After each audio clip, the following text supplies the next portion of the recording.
Carta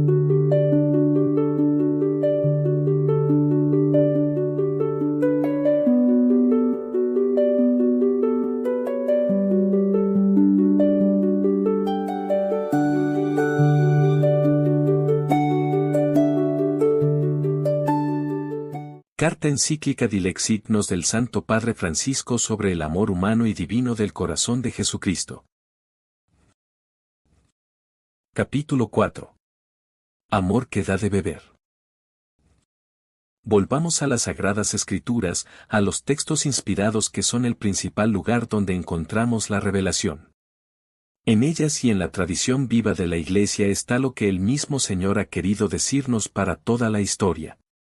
A partir de la lectura de textos del Antiguo y del Nuevo Testamento, recogeremos algunos efectos de la palabra en el largo camino espiritual del pueblo de Dios. Sed del amor de Dios.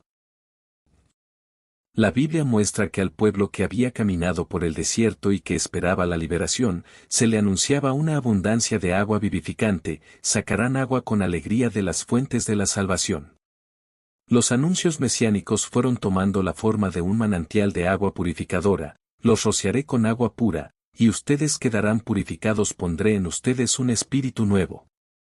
Es el agua que devolverá al pueblo una existencia plena, como una fuente que brota del templo y derrama vida y salud a su paso. Vi que, a la orilla del torrente, de uno y otro lado, había una inmensa arboleda.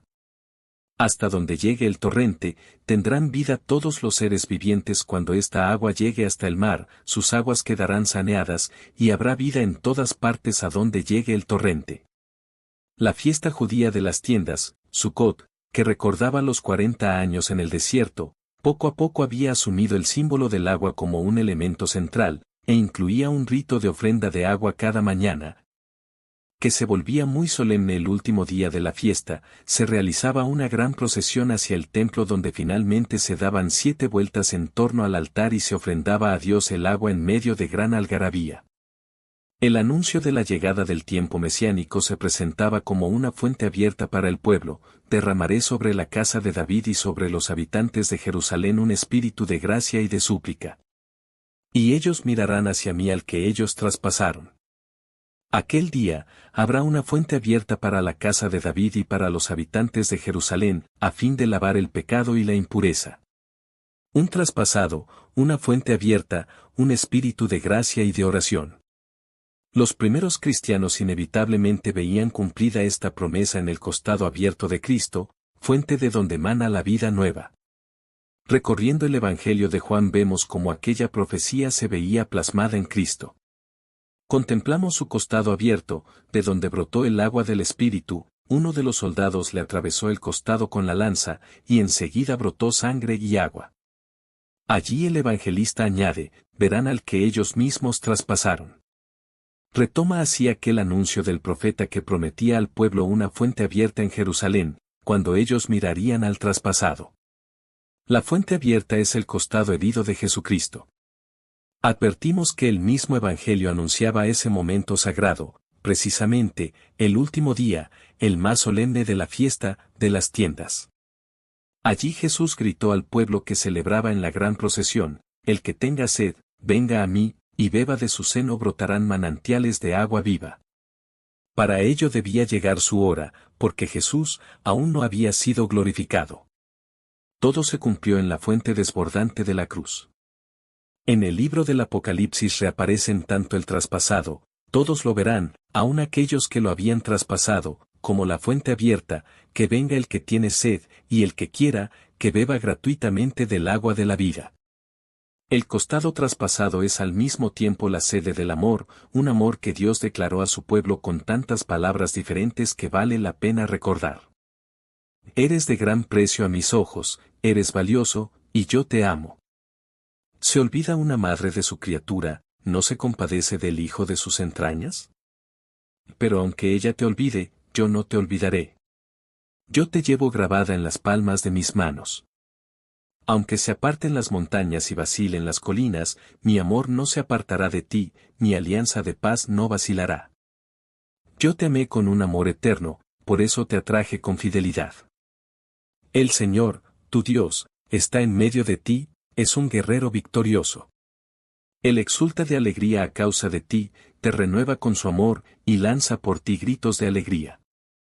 El profeta Oseas llega a hablar del corazón de Dios, ese que los atraía con lazos humanos, con ataduras de amor. Por ese mismo amor despreciado podía decir, mi corazón se subleva contra mí y se enciende toda mi ternura. Pero allí siempre vencerá la misericordia, que llegará a su máxima expresión en Cristo, la palabra definitiva de amor. En el corazón traspasado de Cristo se concentran escritas en carne todas las expresiones de amor de las Escrituras. No es un amor que simplemente se declara, sino que su costado abierto es manantial de vida para los amados, es aquella fuente que sacia la sed de su pueblo. Como enseñaba San Juan Pablo II, los elementos esenciales de esta devoción pertenecen, de manera permanente, a la espiritualidad propia de la Iglesia a lo largo de toda su historia. Pues desde el principio la Iglesia ha dirigido su mirada al corazón de Cristo traspasado en la cruz. Resonancias de la palabra en la historia. Veamos algunos efectos que esta palabra de Dios ha producido en la historia de la fe cristiana. Varios padres de la Iglesia, sobre todo del Asia Menor, mencionaban la herida del costado de Jesús como el origen del agua del Espíritu, la palabra, su gracia y los sacramentos que la comunican. La fortaleza de los mártires vive de, la fuente celestial del agua viva que brota de la entraña de Cristo, o, como traduce Rufino, de, las celestiales y eternas fuentes que proceden de la entraña de Cristo. Los creyentes, que renacimos por el Espíritu, venimos de esa caverna de la roca, hemos salido del vientre de Cristo. Su costado herido, que interpretamos como su corazón, está lleno del Espíritu Santo y desde él llega a nosotros como ríos de agua viva, la fuente del Espíritu está enteramente en Cristo. Pero el Espíritu que recibimos no nos aleja del Señor resucitado sino que nos llena de él, porque bebiendo del Espíritu bebemos al mismo Cristo, bebe a Cristo porque Él es la roca que derrama agua. Bebe a Cristo porque Él es la fuente de la vida. Bebe a Cristo porque Él es el río cuya fuerza alegra a la ciudad de Dios. Bebe a Cristo porque Él es la paz. Bebe a Cristo, porque de su seno fluye agua viva. San Agustín abrió el camino a la devoción al Sagrado Corazón como lugar de encuentro personal con el Señor. Es decir, para él el pecho de Cristo no es solamente la fuente de la gracia y de los sacramentos, sino que lo personaliza, presentándolo como símbolo de la unión íntima con Cristo, como lugar de un encuentro de amor. Allí está el origen de la sabiduría más preciosa, que es conocerle a Él. En efecto, Agustín escribe que Juan, el amado, cuando en la última cena apoyó su cabeza sobre el pecho de Jesús, se reclinó sobre el santuario de la sabiduría. No estamos ante una mera contemplación intelectual de una verdad teológica. San Jerónimo explicaba que una persona capaz de contemplación no goza del placer de los baños, pero bebe de la vida del costado del Señor. San Bernardo retomó el simbolismo del costado traspasado del Señor entendiéndolo explícitamente como revelación y donación del amor de su corazón. A través de la llaga se nos vuelve accesible y podemos hacer propio el gran misterio del amor y de la misericordia. Yo, empero, lo que no hallo en mí mismo lo busco confiado en las entrañas del Salvador, rebosantes de bondad y misericordia, la cual van derramando por los diversos agujeros de su cuerpo sacratísimo, pues sus enemigos taladraron sus pies y manos y abrieron con lanza su costado. Por estas aberturas puedo yo sacar miel de la piedra y óleo suave del peñasco durísimo, puedo gustar y ver cuán suave y dulce es el Señor. El hierro cruel atravesó su alma e hirió su corazón, a fin de que supiese compadecerse de mis flaquezas. El secreto de su corazón se está viendo por las aberturas de su cuerpo, podemos ya contemplar ese sublime misterio de la bondad infinita de nuestro Dios. Esto reaparece de modo especial en Guillermo de Saint-Thierry, quien invitaba a entrar en el corazón de Jesús, que nos alimenta en su propio pecho. No llama la atención, si recordamos que para este autor, el arte de las artes es el arte del amor. El amor es donado por el Creador de la naturaleza. El amor es una fuerza del alma que, como un peso natural, la conduce a su lugar o fin. Ese lugar que le es propio, donde reina el amor en plenitud, es el corazón de Cristo, a donde llevas, Señor, a los que abrazas y estrechas sino tu corazón? Tu corazón es el dulce maná de tu divinidad que guardas en el interior, oh Jesús, en la urna de oro de su sapientísima alma. Dichosos aquellos a los que el abrazo los atrae hasta ahí. Dichosos los que escondiste en lo oculto de aquel secreto, en tu corazón. San Buenaventura une las dos líneas espirituales en torno al corazón de Cristo, al mismo tiempo que lo presenta como la fuente de los sacramentos y de la gracia. Propone que esta contemplación se convierta en una relación de amigos, en un encuentro personal de amor. Por una parte, nos ayuda a reconocer la belleza de la gracia y de los sacramentos que emanan de esa fuente de vida que es el costado herido del Señor.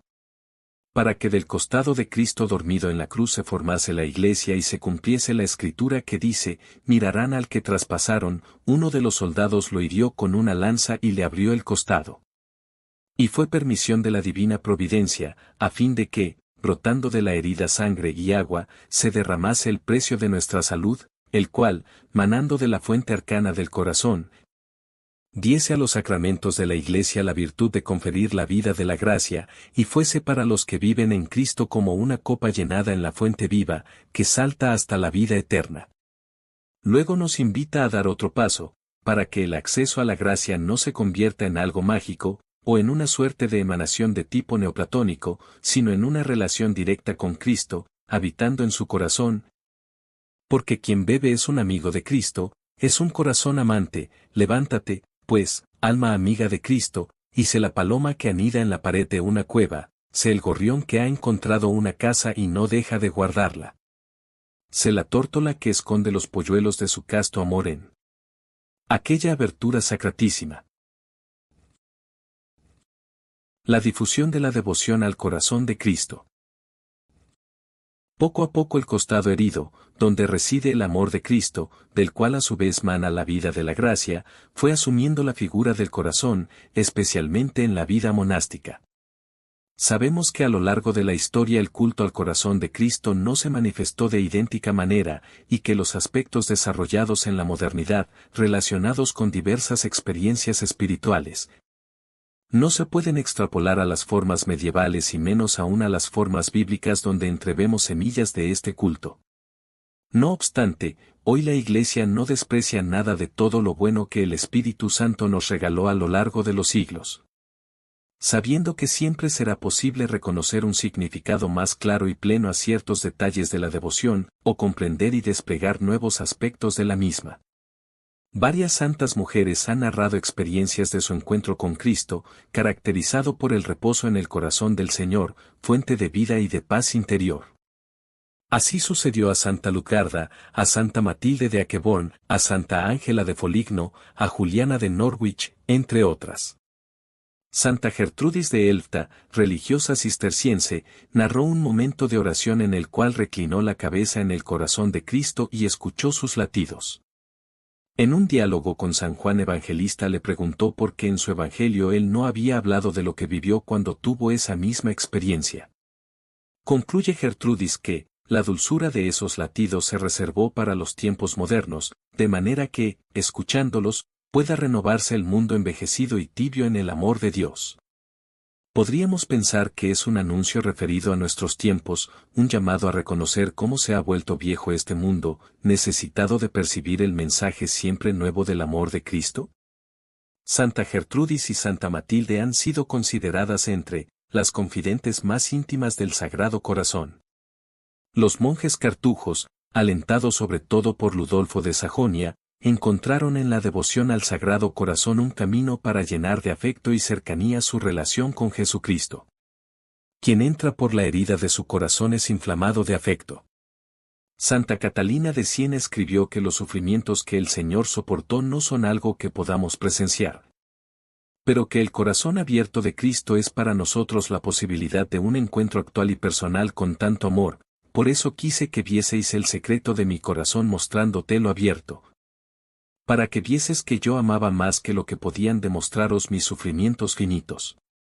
La devoción al corazón de Cristo trascendió progresivamente la vida monástica y colmó la espiritualidad de santos maestros, predicadores y fundadores de congregaciones religiosas que la difundieron en los más remotos lugares de la tierra.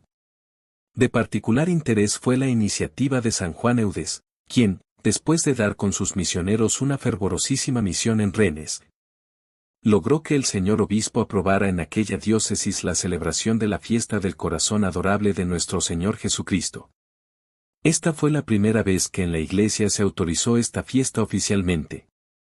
Después, los obispos de Coutances, de Évreux, de Bayeux, de Lisieux, de Rouen, autorizaron para sus diócesis respectivas la misma fiesta entre los años 1670 y 1671. San Francisco de Sales. En los tiempos modernos cabe destacar el aporte de San Francisco de Sales. Él contemplaba frecuentemente el corazón abierto de Cristo, que invita a habitar en su interior en una relación personal de amor donde se iluminan los misterios de la vida. Se advierte en el pensamiento de este santo doctor como, frente a una moral rigorista o a una religiosidad del mero cumplimiento, el corazón de Cristo se le presentaba como un llamado a la plena confianza en la acción misteriosa de su gracia. Así lo expresaba en su propuesta a la baronesa de Chantal: estoy seguro de que no permaneceremos más en nosotros mismos, habitaremos para siempre en el costado herido del Salvador, pues sin él no solo no podemos, sino aunque pudiéramos, no querríamos hacer nada. Para él, la devoción estaba lejos de convertirse en una forma de superstición o en una indebida objetivación de la gracia, porque significaba la invitación a una relación personal donde cada uno se siente único frente a Cristo, tenido en cuenta en su realidad irrepetible, pensado por Cristo y valorado de un modo directo y exclusivo. Este corazón muy adorable y muy amable de nuestro Maestro, ardiendo del amor que nos profesa, corazón en el que vemos todos nuestros nombres escritos. Ciertamente es asunto de grandísimo consuelo que seamos amados tan entrañablemente por nuestro Señor, que nos lleva siempre en su corazón. Ese nombre propio escrito en el corazón de Cristo era el modo como San Francisco de Sales intentaba simbolizar hasta qué punto el amor de Cristo hacia cada uno no es abstracto o genérico, sino que implica una personalización, donde el creyente se siente valorado y reconocido por sí mismo. Qué hermoso es este cielo ahora que el Salvador es su sol y el pecho de él una fuente de amor de la cual los bienaventurados beben según su deseo. Cada uno va a mirar allí dentro y ve su nombre escrito con caracteres de amor, que solo el verdadero amor puede leer y que el verdadero amor ha grabado. Adiós, mi querida hija, ¿acaso los nuestros no estarán allí? Sí estarán, sin duda, pues, por más que nuestro corazón no tiene el amor, tiene no obstante el deseo del amor y el comienzo del amor. Él consideraba dicha experiencia como algo fundamental para una vida espiritual que colocaba esta convicción entre las grandes verdades de fe: si mi querida hija, piensa en vos, y no solamente en vos, sino en el más mínimo cabello de vuestra cabeza, es un artículo de fe y en modo alguno hay que dudar de él. Esto tiene como consecuencia que el creyente se vuelve capaz de un completo abandono en el corazón de Cristo, donde encuentra reposo, consuelo, fortaleza. Oh Dios, qué felicidad estar así entre los brazos y sobre el pecho del Salvador. Permaneced así, querida hija, y como otro pequeño San Juan, mientras que los otros comen en la mesa del Salvador distintas viandas, descansad por un gesto de simplísima confianza, vuestra cabeza, vuestra alma, vuestro espíritu en el pecho amoroso de este querido Señor. Espero que estaréis en la caverna de la tórtola y en el costado traspasado de nuestro querido Salvador. Qué bueno es este Señor, mi querida hija. Qué amable es su corazón. Permanezcamos aquí, en este santo domicilio. Pero, fiel a su enseñanza sobre la santificación en la vida ordinaria, propone que esto sea vivido en medio de las actividades, las tareas y las obligaciones de la vida cotidiana. ¿Me preguntáis cómo las almas que son atraídas en la oración a esta santa simplicidad y a este perfecto abandono en Dios deben comportarse en todas sus acciones? Yo contesto que, no solamente en la oración, sino en el comportamiento de toda su vida, deben andar invariablemente en espíritu de simplicidad, abandonando y entregando toda su alma, sus acciones y sus éxitos a la voluntad de Dios, con un amor de perfecta y absoluta confianza, abandonándose a la gracia y al cuidado del amor eterno que la divina providencia siente por ellas. Por todo esto, a la hora de pensar en un símbolo que pudiera sintetizar su propuesta de vida espiritual, concluye, he pensado, querida madre, si os parece, que es menester que tomemos como escudo un único corazón traspasado por dos flechas encerrado en una corona de espinas. Una nueva declaración de amor. Bajo el sano influjo de esta espiritualidad salesa los acontecimientos de Pará y Lemonial tuvieron lugar a finales del siglo XVII. Santa Margarita María Alacoque narró importantes apariciones entre finales de diciembre de 1673 y junio de 1675. Lo fundamental es una declaración de amor que se destaca en la primera gran aparición. Jesús dice, mi divino corazón está tan apasionado de amor por los hombres, y por ti en particular, que no pudiendo ya contener en sí mismo las llamas de su caridad ardiente, le es preciso comunicarlas por tu medio. Y manifestarse a todos para enriquecerlos con los preciosos tesoros, que te descubro. Santa Margarita María resume todo de una manera potente y fervorosa, me descubrió todas las maravillas de su amor y los secretos inexplicables de su corazón sagrado, que hasta entonces me había tenido siempre ocultos. Aquí me los descubrió por vez primera, pero de un modo tan operativo y sensible, que, a juzgar por los efectos producidos en mí por esta gracia, no me deja motivo alguno de duda. En las siguientes manifestaciones se reafirma la hermosura de este mensaje, me descubrió las maravillas inexplicables de su amor puro y el exceso a que le había conducido el amar a los hombres. Este intenso reconocimiento del amor de Jesucristo que nos transmitió Santa Margarita María nos ofrece valiosos estímulos para nuestra unión con Él. Eso no significa que nos sintamos obligados a aceptar o asumir todos los detalles de esa propuesta espiritual, donde, como suele ocurrir, se mezclan con la acción divina elementos humanos relacionados con los propios deseos, inquietudes e imágenes interiores. Tal propuesta siempre tiene que ser releída a la luz del Evangelio y de toda la rica tradición espiritual de la Iglesia, al mismo tiempo que reconocemos cuánto bien ha hecho en tantas hermanas y en tantos hermanos. Esto nos permite reconocer regalos del Espíritu Santo dentro de dicha experiencia de fe y de amor.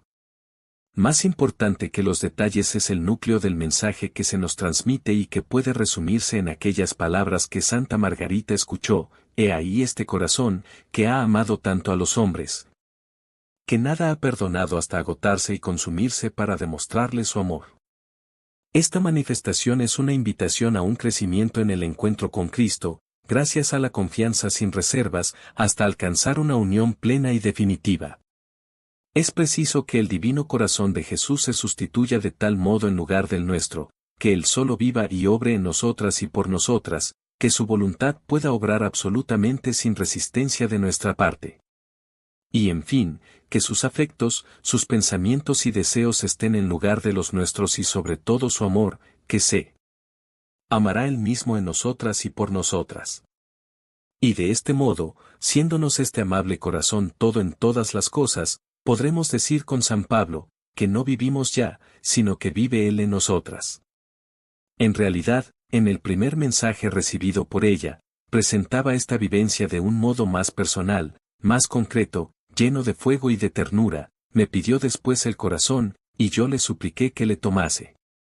Le tomó e introdujo en su corazón adorable, en el cual me le mostró como un pequeño átomo, que se consumía en aquel horno encendido. En otro momento advertimos que quien se nos entrega es el Cristo resucitado, lleno de gloria, pleno de vida y de luz.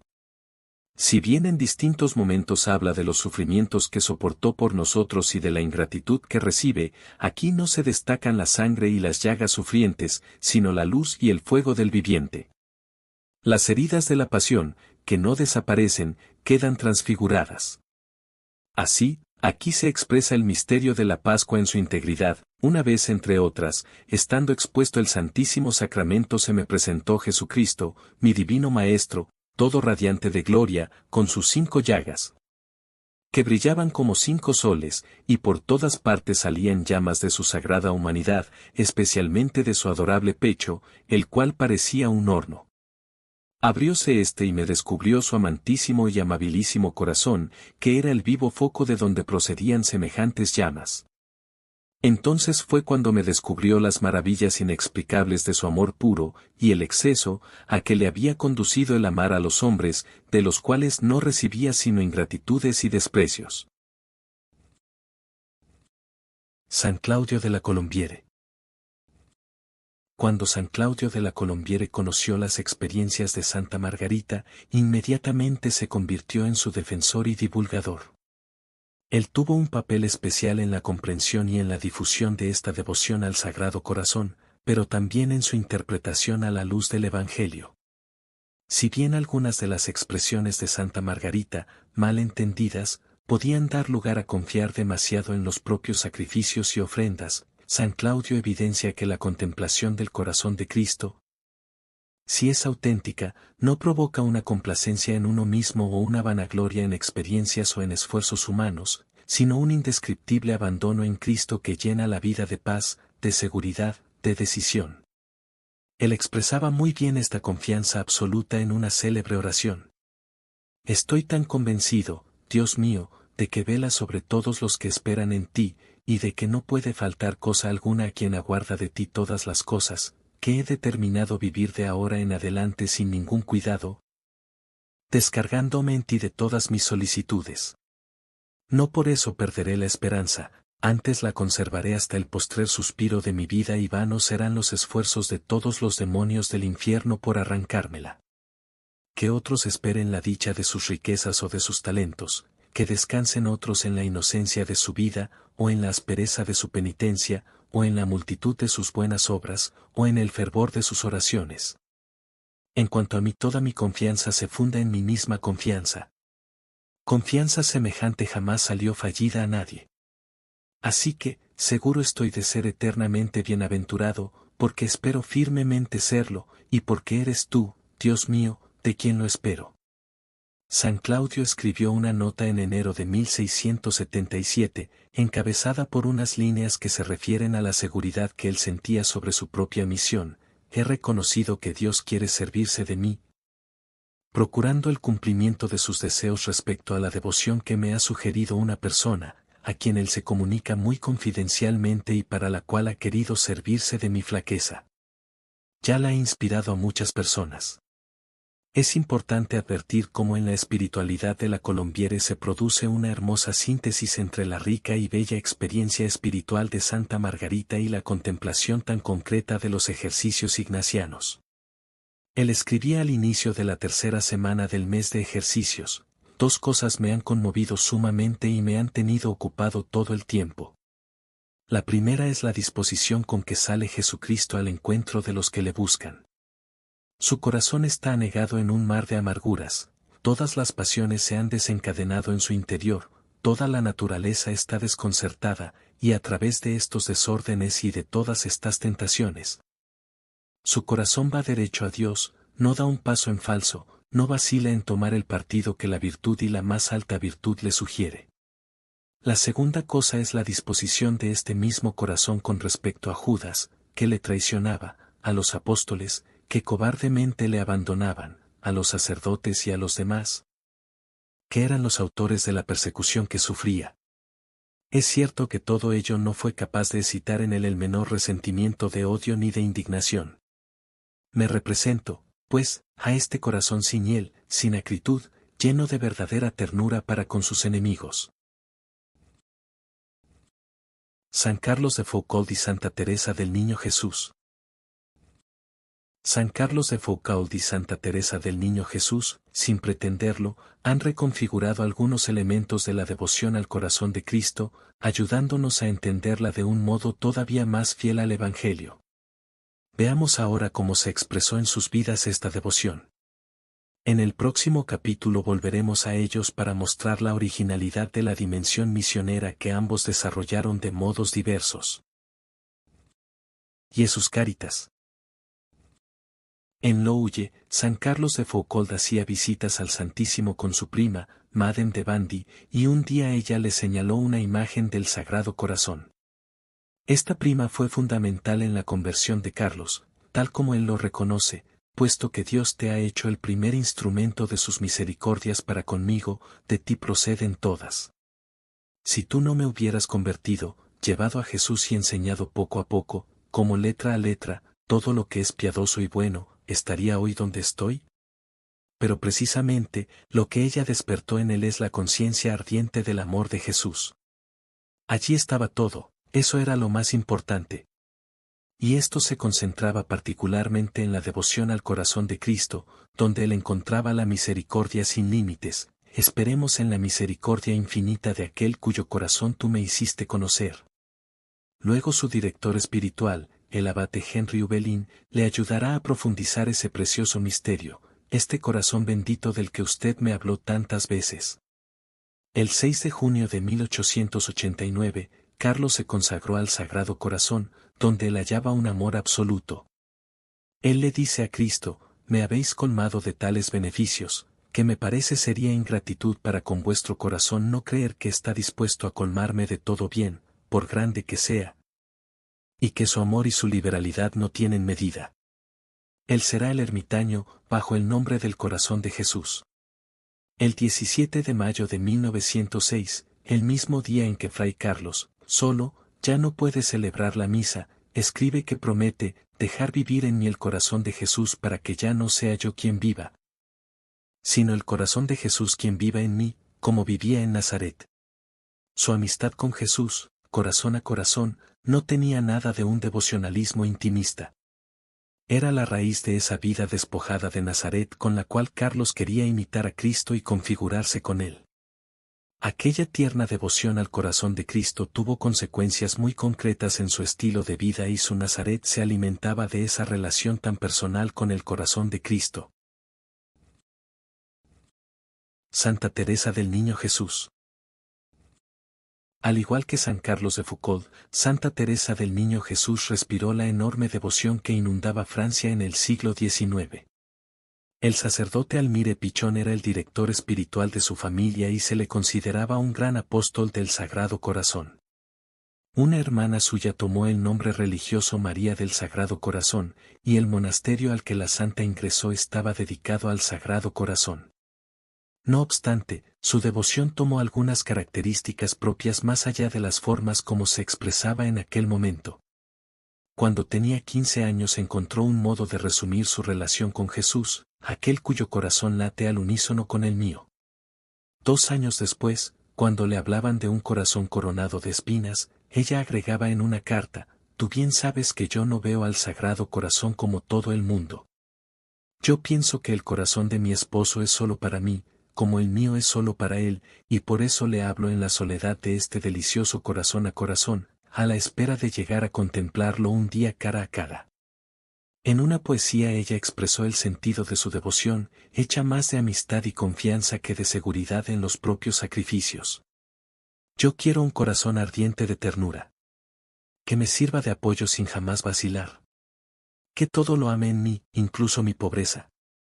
Que nunca me abandone, ni me olvide jamás. Yo necesito a un Dios de humanidad vestido. Que se haga hermano mío y que pueda penar. Sé que nuestras justicias y todos nuestros méritos carecen de valor a tus divinos ojos. Por eso he escogido para mi purgatorio tu amor consumidor, corazón de mi Dios.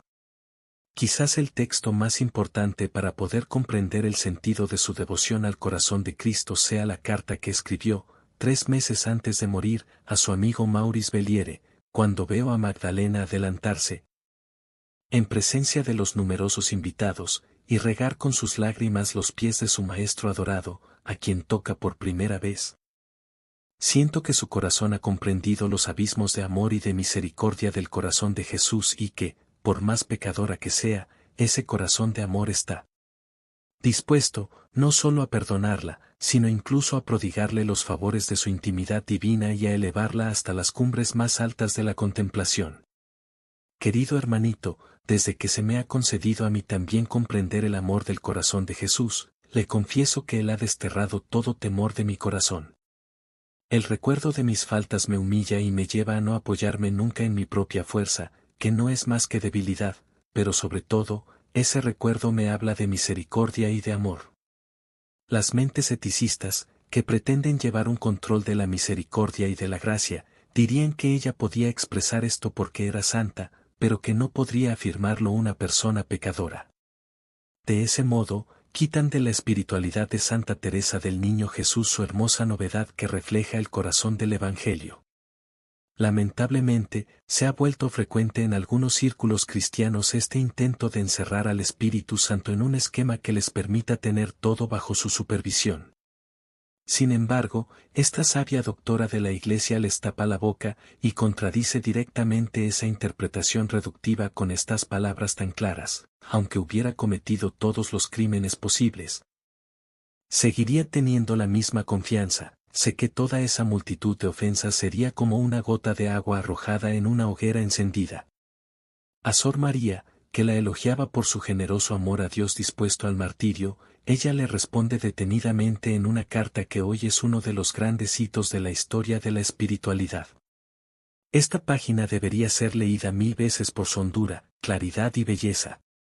Allí ayuda a la hermana del Sagrado Corazón a evitar concentrar esta devoción en un aspecto dolorista, ya que algunos entendían la reparación como una suerte de primacía de los sacrificios o de los cumplimientos moralistas. Ella, en cambio, resume todo en la confianza como la mejor ofrenda, agradable al corazón de Cristo. Mis deseos de martirio no son nada, no son ellos los que me dan la confianza ilimitada que siento en mi corazón. A decir verdad, las riquezas espirituales hacen injusto al hombre cuando se apoya en ellas con complacencia, creyendo que son algo grande. Lo que le agrada es verme amar mi pequeñez y mi pobreza, es la esperanza ciega que tengo en su misericordia. Este es mi único tesoro. Si deseas sentir alegría o atractivo por el sufrimiento, es tu propio consuelo lo que buscas. Comprende que, para amar a Jesús, para ser su víctima de amor, cuanto más débil se es, sin deseos ni virtudes, más cerca se está de las operaciones de ese amor consumidor y transformante. ¡Ay, cómo quisiera hacerte comprender lo que yo siento! La confianza, y nada más que la confianza, puede conducirnos al amor. En muchos de sus textos se advierte su lucha contra formas de espiritualidad demasiado centradas en el esfuerzo humano, en el mérito propio, en el ofrecimiento de sacrificios, en determinados cumplimientos para ganarse el cielo. Para ella, el mérito no consiste en hacer mucho ni en dar mucho, sino más bien en recibir. Leamos una vez más algunos de los textos tan significativos donde ella insiste en ese camino, que es un modo simple y rápido de ganar al Señor por el corazón. Así escribe a su hermana Leonia: te aseguro que Dios es mucho mejor de lo que piensas. Él se conforma con una mirada, con un suspiro de amor. Y creo que la perfección es algo muy fácil de practicar, pues he comprendido que lo único que hay que hacer es ganar a Jesús por el corazón. Fíjate en un niñito que acaba de disgustar a su madre. Si va a tenderle sus bracitos sonriendo y diciéndole: dame un beso, no lo volveré a hacer, no lo estrechará su madre tiernamente contra su corazón. Y olvidará sus travesuras infantiles. Sin embargo, ella sabe muy bien que su pequeño volverá a las andadas en la primera ocasión, pero no importa, si vuelve a ganarla otra vez por el corazón, nunca será castigado. En una carta al padre Adolf Roland dice: mi camino es todo el de confianza y de amor, y no comprendo a las almas que tienen miedo de tan tierno amigo. A veces, cuando leo ciertos tratados espirituales en los que la perfección se presenta rodeada de 1000 estorbos y 1000 trabas, y circundada de una multitud de ilusiones, mi pobre espíritu se fatiga muy pronto. Cierro el docto libro que me quiebra la cabeza y me diseca el corazón y tomo en mis manos la Sagrada Escritura. Entonces todo me parece luminoso, una sola palabra abre a mi alma horizontes infinitos, la perfección me parece fácil, veo que basta con reconocer la propia nada y abandonarse como un niño en los brazos de Dios. Y dirigiéndose al abate Maurice Belliere, a propósito de un padre de familia, expresa: no creo que el corazón de ese padre afortunado pueda resistirse a la confianza filial de su hijo, cuya sinceridad y amor conoce. Sin embargo, no ignora que su hijo volverá a caer más de una vez en las mismas faltas, pero está dispuesto a perdonarle siempre si su hijo le vuelve a ganar una y otra vez por el corazón. Resonancias en la compañía de Jesús. Hemos visto cómo San Claudio de la Colombiere unía la experiencia espiritual de Santa Margarita con la propuesta de los ejercicios espirituales. Considero que el lugar del Sagrado Corazón en la historia de la Compañía de Jesús merece unas breves palabras. La espiritualidad de la Compañía de Jesús siempre propuso un conocimiento interno del Señor para que más le ame y le siga. San Ignacio nos invita en sus ejercicios espirituales a situarnos frente al Evangelio, que nos narra que Jesús, herido con la lanza a su costado, manó agua y sangre. Cuando el ejercitante queda frente al costado herido de Cristo, Ignacio le propone entrar en el corazón de Cristo. Este es un camino para madurar el propio corazón de la mano de un maestro de los afectos, según la expresión que San Pedro Fabro usaba en una de sus cartas a San Ignacio. Lo menciona también el jesuita Juan Alfonso de Polanco, en su biografía de San Ignacio, en la cual reconocía que el cardenal Contarini había encontrado al padre Ignacio como un maestro de los afectos. Los coloquios que San Ignacio propone son parte esencial de esta educación del corazón, porque sentimos y gustamos con el corazón un mensaje del Evangelio y lo conversamos con el Señor. San Ignacio dice que podemos comunicarle nuestras cosas al Señor y pedirle consejo acerca de ellas. Cualquier ejercitante puede reconocer que en los ejercicios hay un diálogo de corazón a corazón. San Ignacio finaliza las contemplaciones al pie del crucificado, invitando al ejercitante a dirigirse con mucho afecto al Señor crucificado y a preguntarle, como un amigo habla a otro, o un siervo a su Señor, ¿qué debería hacer por él?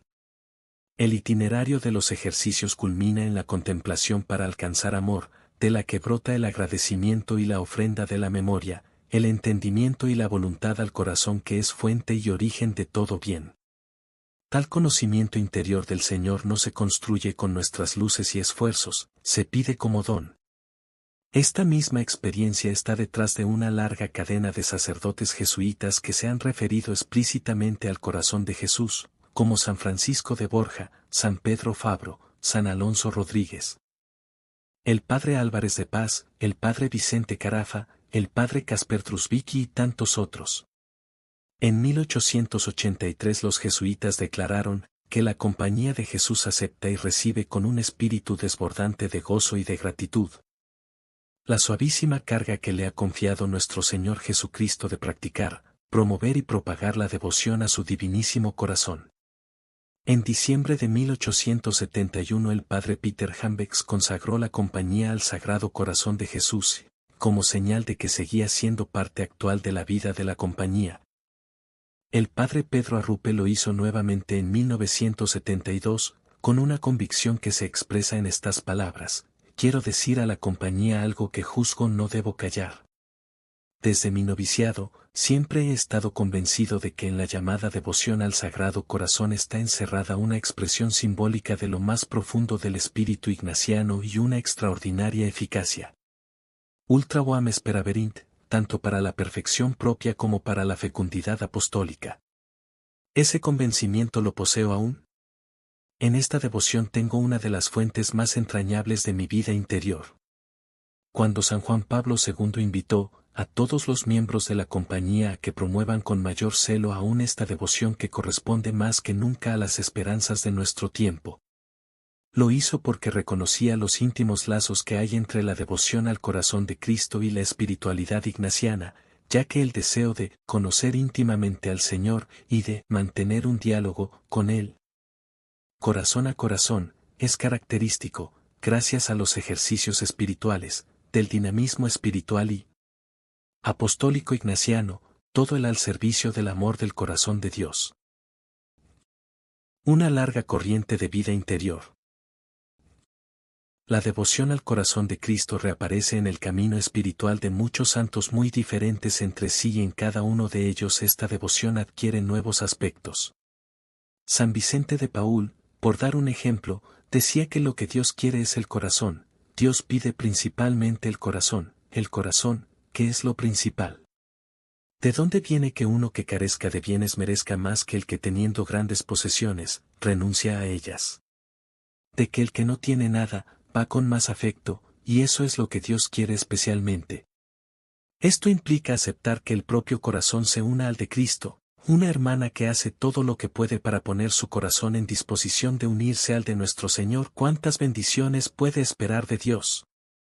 A veces tenemos la tentación de considerar este misterio de amor como un admirable hecho del pasado, como una bella espiritualidad de otros tiempos, y necesitamos recordar una y otra vez, como decía un santo misionero, que este corazón divino, que toleró ser atravesado por una lanza enemiga para derramar por esa sagrada abertura los sacramentos con los que se formó la Iglesia, de ningún modo ha dejado de amar. Otros santos más recientes como San Pío de Pietrelcina, Santa Teresa de Calcuta y tantos más, hablan con sentida devoción sobre el corazón de Cristo. Pero quisiera recordar también las experiencias de Santa Faustina Kowalska que reproponen la devoción al corazón de Cristo con un fuerte acento en la vida gloriosa del resucitado y en la misericordia divina. De hecho, motivado por estas vivencias de la santa y bebiendo de la herencia espiritual del santo obispo Joseph Sebastián Pelzar, San Juan Pablo II conectaba íntimamente su reflexión sobre la misericordia con la devoción al corazón de Cristo. La Iglesia parece profesar de manera particular la misericordia de Dios y venerarla dirigiéndose al corazón de Cristo. En efecto, precisamente el acercarnos a Cristo en el misterio de su corazón, nos permite detenernos en este punto de la revelación del amor misericordioso del Padre, que ha constituido el núcleo central de la misión mesiánica del Hijo del Hombre. El mismo San Juan Pablo II, refiriéndose al Sagrado Corazón, reconoció de una manera muy personal: Él me ha hablado desde mi juventud. La actualidad de la devoción al corazón de Cristo se advierte particularmente en la acción evangelizadora y educativa de numerosas congregaciones religiosas femeninas y masculinas que han sido marcadas desde sus orígenes por esta experiencia espiritual cristológica. Mencionarlas a todas sería una tarea interminable. Veamos solo dos ejemplos tomados al azar. El fundador, San Daniel Comboni, ha encontrado en el misterio del corazón de Jesús la fuerza para su compromiso misionero. Impulsadas por el amor del corazón de Jesús, buscamos el crecimiento de las personas en su dignidad humana y como hijos e hijas de Dios, a partir del Evangelio y de sus exigencias de amor, de perdón, de justicia y de solidaridad con los pobres y marginados. Del mismo modo, los santuarios consagrados al corazón de Cristo, esparcidos por el mundo, son un cautivante manantial de espiritualidad y de fervor. A todos los que de alguna manera participan de estos espacios de fe y caridad les hago llegar mi paternal bendición. La devoción del consuelo. La herida del costado, de donde brota el agua viva, sigue abierta en el resucitado. Esa gran herida producida por la lanza, y las llagas de la corona de espinas que suelen aparecer en las representaciones del Sagrado Corazón, son inseparables de esta devoción. Porque en ella se contempla el amor de Jesucristo que fue capaz de entregarse hasta el fin. El corazón del resucitado mantiene estas señales de la entrega total que implicó un intenso sufrimiento por nosotros. Por eso resulta de algún modo inevitable que el creyente desee reaccionar, no solamente frente a ese gran amor, sino también ante el dolor que Cristo aceptó soportar por tanto amor. Con Él en la cruz. Vale la pena rescatar esa expresión de la experiencia espiritual desarrollada en torno al corazón de Cristo, el deseo interior de darle un consuelo. No trataré ahora la práctica de la reparación, que considero mejor situada en el contexto de la dimensión social de esta devoción, por lo cual la desarrollaré en el próximo capítulo. Ahora solo quisiera concentrarme en ese deseo que muchas veces brota en el corazón del creyente enamorado cuando contempla el misterio de la pasión de Cristo y la vive como un misterio que no solo se recuerda, sino que por la gracia se vuelve presente, o mejor, nos lleva a nosotros a estar místicamente presentes en ese momento redentor. Si el amado es el más importante, entonces, ¿cómo no querer consolarle?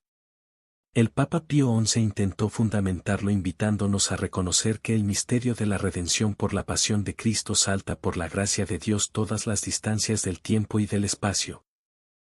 De modo que si Él en la cruz se entregaba también por los pecados futuros, los nuestros, de la misma manera nuestros actos ofrecidos hoy para su consuelo, traspasando los tiempos, llegaron a su corazón herido. Que si a causa también de nuestros pecados futuros, pero previstos, el alma de Cristo Jesús Estuvo triste hasta la muerte, sin duda algún consuelo recibiría de nuestra reparación también futura, pero prevista, cuando el ángel del cielo se le apareció para consolar su corazón oprimido de tristeza y angustias. Así, aún podemos y debemos consolar aquel corazón sacratísimo, incesantemente ofendido por los pecados y la ingratitud de los hombres, por este modo admirable, pero verdadero. Las razones del corazón. Puede parecer que esta expresión de la devoción no tiene suficiente sustento teológico, sin embargo, el corazón tiene sus razones. El sensus fidelium intuye que aquí hay algo misterioso más allá de nuestra lógica humana, y que la pasión de Cristo no es un mero hecho del pasado, podemos participar en ella desde la fe. Meditar la entrega de Cristo en la cruz, para la piedad de los fieles es algo mayor que un mero recuerdo. Esta convicción está sólidamente fundada en la teología. A esto se une la conciencia del propio pecado, que él cargó sobre sus hombros heridos, y de la propia inadecuación frente a tanto amor, que siempre nos sobrepasa infinitamente. De todos modos, nos preguntamos cómo es posible relacionarnos con el Cristo vivo, resucitado, plenamente feliz, y al mismo tiempo consolarlo en la pasión. Consideremos el hecho de que el corazón resucitado conserva su herida como memoria constante, y que la acción de la gracia provoca una experiencia que no se contiene enteramente en el instante cronológico. Estas dos convicciones nos permiten admitir que estamos ante una vía mística que supera los intentos de la razón y expresa lo que la misma palabra de Dios nos sugiere. Mas, escribe el Papa Pío XI, ¿cómo podrán estos actos de reparación consolar a Cristo, que dichosamente reina en los cielos? Respondemos con palabras de San Agustín: dame un corazón que ame y sentirá lo que digo. Un alma de veras amante de Dios, si mira al tiempo pasado, ve a Jesucristo trabajando, doliente, sufriendo durísimas penas por nosotros los hombres y por nuestra salvación, tristeza, angustias, oprobios. Quebrantado por nuestras culpas y sanándonos con sus llagas. De todo lo cual tanto más hondamente se penetran las almas piadosas cuanto más claro ven que los pecados de los hombres en cualquier tiempo cometidos fueron causa de que el Hijo de Dios se entregase a la muerte. Esta enseñanza de Pío XI merece ser tenida en cuenta. Pues cuando la Escritura sostiene que los creyentes que no viven de acuerdo con su fe, por su cuenta vuelven a crucificar al Hijo de Dios, o que cuando soporto padecimientos por los demás, completo en mi carne lo que falta a los padecimientos de Cristo, o que Cristo en su pasión oró no solamente por sus discípulos de entonces sino, por los que, gracias a su palabra, creerán en Él. Está diciendo algo que rompe nuestros esquemas limitados. Nos muestra que no es posible establecer un antes y un después sin conexión alguna, aunque nuestro pensamiento no sepa cómo explicarlo. El Evangelio, en sus distintos aspectos, no es sólo para reflexionarlo o recordarlo, sino para vivirlo, tanto en las obras de amor como en la experiencia interior. Y esto vale sobre todo para el misterio de la muerte y resurrección de Cristo. Las separaciones temporales que nuestra mente utiliza no parecen contener la verdad de esta experiencia creyente donde se funden la unión con Cristo sufriente y a la vez la potencia, el consuelo y la amistad que gozamos con el resucitado. Vemos ahora la unidad del misterio pascual en sus dos aspectos inseparables que se iluminan entre sí.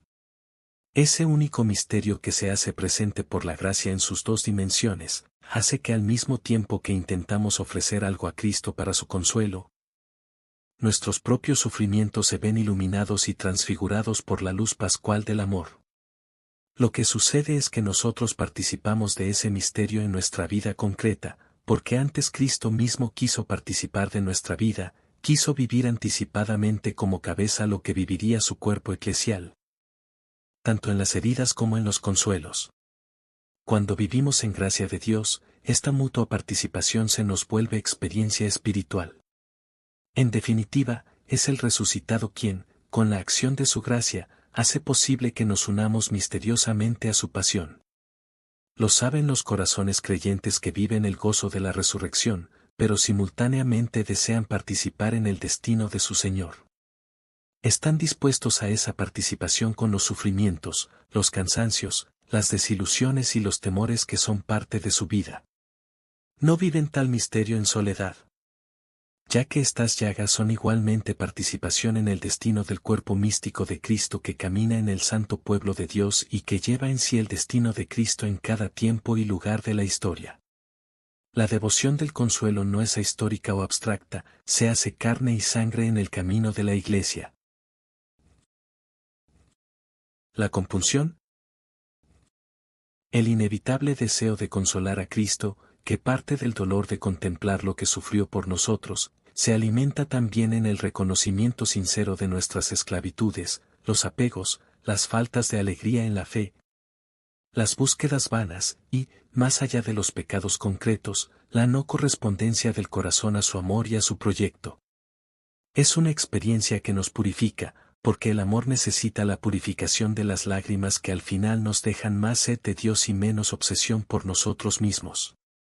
Así vemos que más hondo se vuelve el deseo de consolar al Señor mientras más se profundiza la compunción del corazón creyente, que no es un sentimiento de culpa que nos tumba por tierra, no es el escrúpulo que paraliza, sino que es un aguijón benéfico que quema por dentro y cura, porque el corazón, cuando ve el propio mal y se reconoce pecador, se abre, acoge la acción del Espíritu Santo. Agua viva que lo sacude haciendo correr las lágrimas sobre el rostro. No se trata de sentir lástima de uno mismo, como frecuentemente nos vemos tentados a hacer.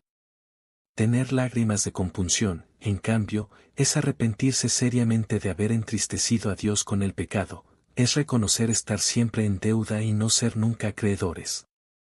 Como una gota excava la piedra, así las lágrimas excavan lentamente los corazones endurecidos.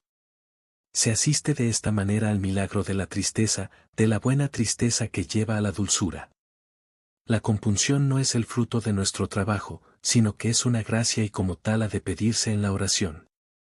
Es demandar dolor con Cristo doloroso, quebranto con Cristo quebrantado, lágrimas, pena interna de tanta pena que Cristo pasó por mí. Por consiguiente, ruego que nadie se burle de las expresiones de fervor creyente del santo pueblo fiel de Dios, que en su piedad popular intenta consolar a Cristo. E invito a cada uno a preguntarse si no hay más racionalidad, más verdad y más sabiduría en ciertas manifestaciones de ese amor que busca consolar al Señor que en los fríos, distantes, calculados y mínimos actos de amor de los que somos capaces aquellos que pretendemos poseer una fe más reflexiva, cultivada y madura. Consolados para consolar. En esta contemplación del corazón de Cristo entregado hasta el extremo somos consolados nosotros. El dolor que sentimos en el corazón abre paso a la confianza plena y finalmente lo que queda es gratitud, ternura, paz, queda su amor reinando en nuestra vida. La compunción no provoca angustia, sino que aligera el alma de las cargas, porque actúa en la herida del pecado, disponiéndonos a recibir precisamente allí la caricia del Señor. Y nuestro dolor se une al dolor de Cristo en la cruz, pues cuando decimos que la gracia nos permite saltar todas las distancias, esto significa además que Cristo, cuando sufría, se unía a todos los sufrimientos de sus discípulos a lo largo de la historia. De ese modo, si sufrimos, podemos vivir el consuelo interior de saber que el mismo Cristo sufre con nosotros. Deseando consolarle, salimos consolados. Pero en algún momento de esta contemplación del corazón creyente, debe resonar aquel dramático reclamo del Señor: consuelen, consuelen a mi pueblo. Y nos vienen a la memoria las palabras de San Pablo, que nos recuerda que Dios nos consuela, para que nosotros podamos dar a los que sufren el mismo consuelo que recibimos de Dios. Esto nos invita ahora a tratar de ahondar en la dimensión comunitaria, social y misionera de toda auténtica devoción al corazón de Cristo. Porque al mismo tiempo que el corazón de Cristo nos lleva al Padre, nos envía a los hermanos. En los frutos de servicio, fraternidad y misión que el corazón de Cristo produce a través de nosotros se cumple la voluntad del Padre. De este modo se cierra el círculo: la gloria de mi Padre consiste en que ustedes den fruto abundante.